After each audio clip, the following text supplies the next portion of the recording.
noches, bienvenidos. Esta es su programa, La Hora de la Integración. Estamos entrando ya a la segunda media hora del programa. Vamos a tratar enseguida, luego que Gerardo termine la pregunta que ha quedado al aire, con el tema de los mitos y verdades sobre el tema de los edulcorantes, que tiene en relación del tema que estamos hablando. Sin embargo, tenemos una llamada de Mónica, perdón. Adelante, Mónica. Buenas noches. Doctor, por favor, quería hacerle la siguiente consulta. Sí, ¿es cierto que las personas que tienen más de 50 años, yo tengo 56 años, subimos de peso? ¿Es cierto? Y si es así, ¿qué nos recomienda, por favor? Oye, es Muchas un gracias. Tema muy simpático. Gracias por la pregunta. Porque siempre queda, ¿no? Es decir, oye, Gerardo, yo ya pasé los 45, 50 años y ya no voy a bajar de peso ni hablar. Además, ¿para qué dieta si te dicen, no? En realidad, lo que hay que hacer es tener, como te decía, un peso adecuado de acuerdo a la edad. A partir de los 40, 45 años viene un periodo que le llamamos el periodo perimenopáusico en la mujer. El estrógeno, que es esta hormona que se encarga de la distribución de la grasa en el cuerpo de la mujer de distinta manera que en el hombre, no solo influye en temas netamente de fertilidad, sino de distribución de grasa. La mujer tiene grasa en las piernas, en los muslos, en los glúteos, en el abdomen, en el busto, en los brazos, en la espalda. Tiene casi 7 a 8 zonas de acúmulos de grasa. Esto se lo debe única y exclusivamente al estrógeno. Aparece en la pubertad y lógicamente la figura de las chicas tú ves cómo cambia. Pero ¿qué sucede cuando la mujer llega al periodo posmenopáusico y el estrógeno se va? Ese es el momento en el que la mujer ya no distribuye tan homogéneamente esta grasa y comienza a acumular grasa abdominal, como la grasa del hombre. Esto es lo que aumenta el perímetro abdominal y a la mujer le aumenta el riesgo metabólico y el riesgo coronario, cosa que nunca tuvo antes. Por eso es importante que una mujer llegue a este periodo perimenopáusico en un buen peso y con la menor cantidad posible de grasa en el cuerpo. Hay un tema aquí que también podría ser un mito o una verdad, que quisiéramos que nos aclares esto. A partir de los 30 la mujer, o las mujeres decimos, no, ya es difícil bajar de peso porque nuestro organismo no es el mismo y a veces como que es el consuelo, ¿no? ¿Es cierto o hay que esperar una respuesta inmediata a las dietas o no es así? Si es que estamos con exceso de peso, como te dije, lo primero que tenemos que hacer es cuánto debemos pesar en ese momento. 2. El metabolismo varía conforme pasan los años. No es igual hacer dieta, como se dice, para corregir el peso a los 18, 20 años, que a los 30, 35 años o a los 40 años. La grasa corporal va cambiando un poco, el agua corporal, la masa muscular. Entonces quizás a los 18, 20 años yo someto a una chica a un régimen para bajar de peso y yo espero que ella se baje unos 6, 8 kilos en el mes porque tiene más agua corporal, su metabolismo todavía es muy acelerado, viene de la adolescencia. A los 30, 35, 40 años nuestra insulina se pone un poco más lenta, la grasa se pone más resistente, se hace más difícil. Entonces a esa persona yo ya no espero que se baje esos 7, 8 kilos, se baje unos 4, 5 kilos en el mes. Entonces eso es importante, hablar y conversar con el paciente y, como te dije al principio, ser honesto con el paciente, no generar falsas expectativas. Si yo sé que estás siguiendo un buen régimen para bajar de peso, estás comiendo adecuadamente, yo sí espero que bajes esto. Pero es netamente alimentario y metabólico. Por eso es que hablaba de las pastillas hace un momento. No existen pastillas que nos bajen de peso. Hoy en día se venden inclusive en el mercado negro la sibutramina, que es un inhibidor de apetito, que ha dejado de salir al mercado hace ya 2 años por los efectos no solo adversos, sino los malos efectos que ha originado en un gran sector de la población, problemas cardiovasculares, que lamentablemente la gente no entiende. Una pastilla no baja de peso.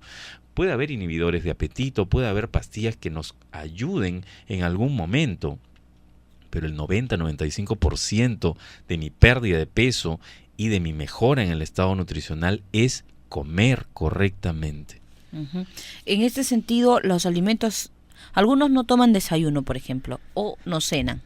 Exacto. ¿Está bien esto? Dejar de comer es lo peor que uno puede hacer.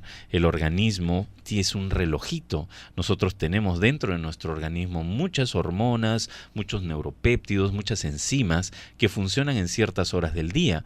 Por eso es que el ser humano debe comer a sus horas, tomar un desayuno temprano, comer algo a media mañana, almorzar tranquilo, comer algo a media tarde como una fruta o un yogur, un tentempié de media tarde, como se le llama, y cenar algo ligero en la noche. Para bajar de peso uno tiene que cumplir con sus comidas. Ojo, esas dietas extremas de tomar sopa o comer papaya 20 días o piña 10 días, son las cosas más absurdas y ridículas del mundo. Lamentablemente la gente cree que así baja de peso, pero al final le solucionan el problema de bajar 5 kilos en una semana cuando a la semana siguiente vuelven a subirlos. Bien, entonces hay que tener mucho cuidado con el tema de las cirugías, las dietas extremas, los medicamentos milagrosos. Lo más importante para todas las personas que nos están escuchando es cómo uno se siente. Definitivamente uno se da cuenta cuando empieza a subir de peso porque la ropa ya no nos queda, nos sentimos más cansados, Exacto. tenemos mucho más sueño, mucha flojera. Mira, ahí está la que es importante esto, que es que a mí no se me pueden escapar 10, 15, 20 kilos de un momento a otro. Eso significa que no solo yo me he descuidado, sino que he hecho algo que hoy en día les decimos a todas las personas: tienes que tener controles anuales. Los controles anuales es ir una vez donde mi médico, ver cómo estoy, que me tome unos análisis, que me pese, que vea cómo está mi presión arterial. Y lógicamente, si yo voy todos los años, en la vida se me van a poder escapar 20, 25 kilos, es imposible. Así es, a veces uno tiene miedo de ir a la farmacia porque ya estás viendo la balanza ahí al costado, pero creo que es importante por un tema de salud.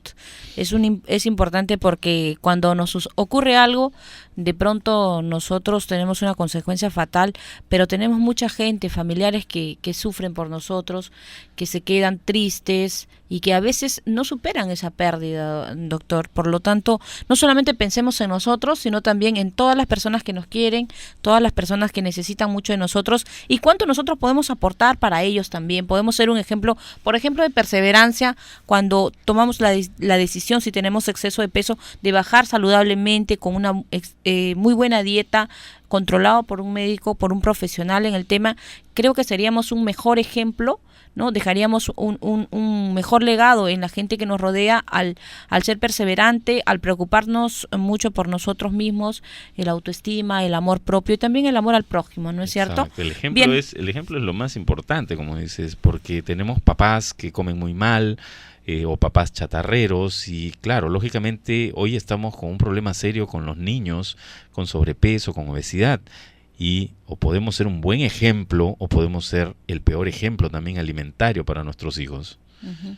Como tú dijiste, Gerardo, en un programa, lo recuerdo muy bien, no existe el gordito genético, el gordito que viene de familia. Exacto. No existe. Nadie nació para ser gordito, eso sí es cierto. Absolutamente, por lo tanto los papás tenemos que ponernos muy, muy atentos en qué tipo de alimentos o qué tipo de educación nutricional estamos dando a nuestros hijos. Bien, ahora sí vamos a pasar al tema sobre los edulcorantes, que tiene mucho que ver en esta industria del bajar de peso, en toda esta corriente de Starlight.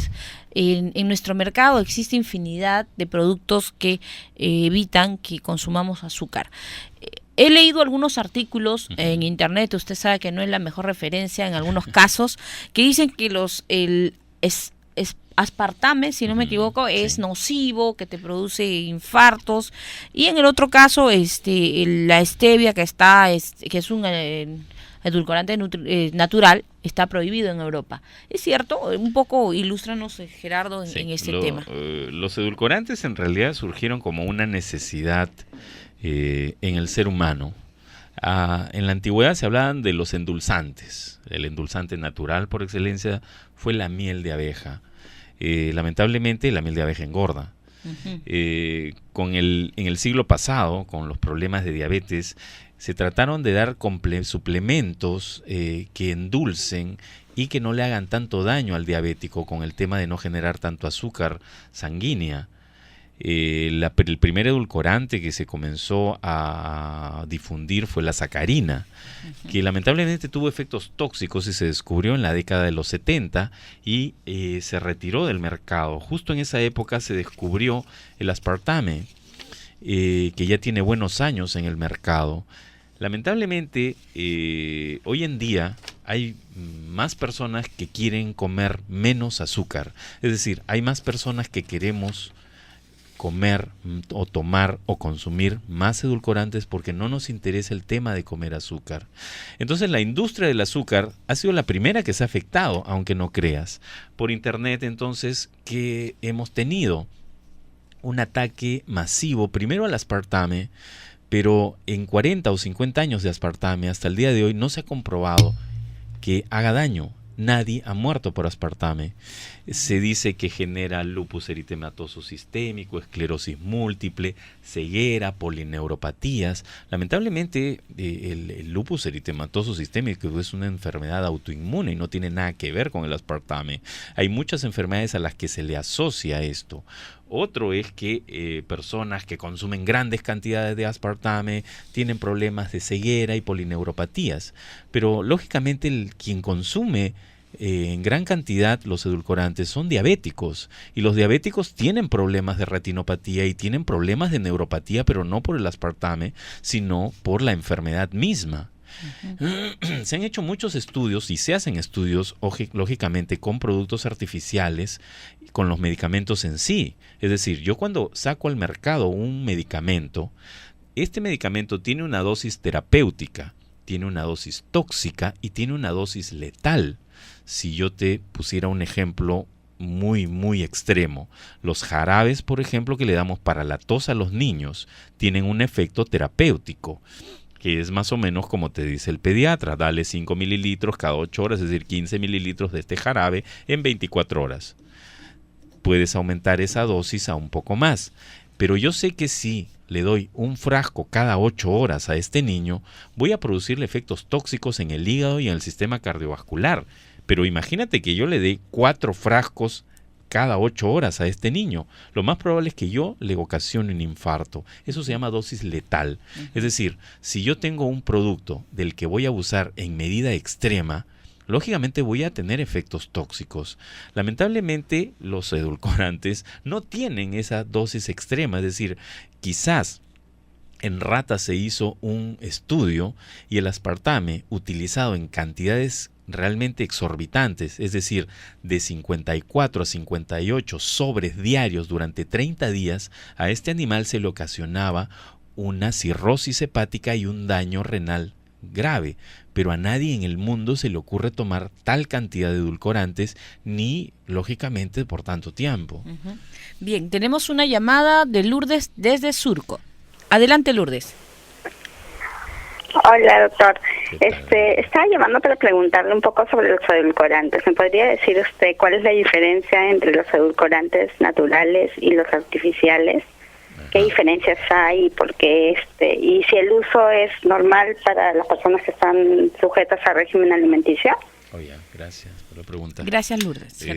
Sí, tenemos los edulcorantes, los naturales y los artificiales, como dice. Los artificiales se les dice no nutritivos porque no generan ningún efecto nutritivo, simplemente el de endulzar. De dar sabor. Exacto, nada más. Tenemos edulcorantes como los de aspartame, el Splenda, que bueno, es el nombre comercial de la sucralosa. Tenemos los de stevia, como has mencionado, que no son dañinos, son derivados de planta, son naturales en realidad. Tenemos los nuevos edulcorantes que se utilizan en la industria de las bebidas gaseosas y de algunos productos. En realidad los edulcorantes, como te dije, no han ocasionado el daño que se dice o tenemos como estas informaciones por internet. Entonces, el problema netamente ha surgido por mala información. No son dañinos como cualquier producto, ojo, que se consume en forma medida. Bien, entonces regresamos ya con el último bloque. Esto es La Hora de Integración.